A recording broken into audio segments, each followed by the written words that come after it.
घरटा जाक आज धूआ। जय जगन्नाथ सांग मैंने आपण मानक मो मिनी ब्लॉग को स्वागत जना। सकाळु सकाळु घरर सबु काम सारिकी मु आस्थिली प्रथमे रोषेई घर को माने टिके रुटी थिला आ टिके आलू भजा सहित मु भाबिली टिके बैगन टिके पकई देबी कारण क्रिशु टिके खाइदब। रुटी अच्छी आलू भजा को बैगन भजा मिसेकी आलू बैगन भजा मिसेकी रुटी टिके खाइदब। तेणु भाजिकी बसई देकी जाइछि टिके मुंड मुंड टिके कुंडेवा पई टिके क्रीम फ्रीम लगेवा पई जाइछि।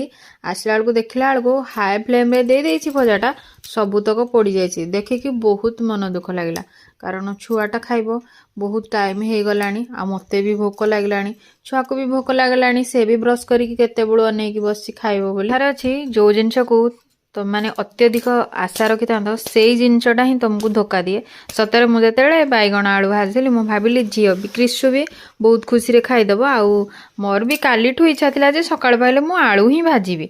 आउ छाड़ंतु जहा हैला हैला खाई सारला परे मनटा टिके खुशी लागला एइतिपई जे जेतिकी पोड़ी थिला जो परिमाण ता स्मेल आसु नथिला। आउ क्रिशु जेमती हो टिके टिके खाई देकी से खाईदेला रुटी खाईदेला।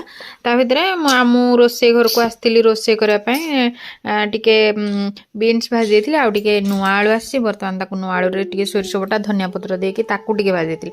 आ देखंतु केते कलरफुल देखि जाउची देखले माने सागो टिके घोरा सागो टिके बैगण आउ आलू पकेकी टिके घोरा सागो कर देकी ताकू टिके छुंको पके देली। आउ टिके कांधिया बहुत दिन ए कांधियाटा थी ताकू टिके रसुण लंका आउ धनिया पत्र देकी टिके चकटी देइथिली। आउ शीत सीजन टिके खट्टा जिनिस खाइबा को इच्छा लागुचा आ ए सीजन ही से खट्टा जिनिस ही आसे माने कांधिया बरकोली ए जिनिस सब आसे। आ खट्टाटा भी मते खाया को भल लागे खरा दिन एथमे भल लागेनी खरा दिन जेते खट्टा खाइला हमको शोष लागे। आउ खाइबाटा बहुत भल थिला सागो गळे गळे तो खाइदेलु सागो ता बहुत टेस्ट लागिथिला एमतरे बढ़िया।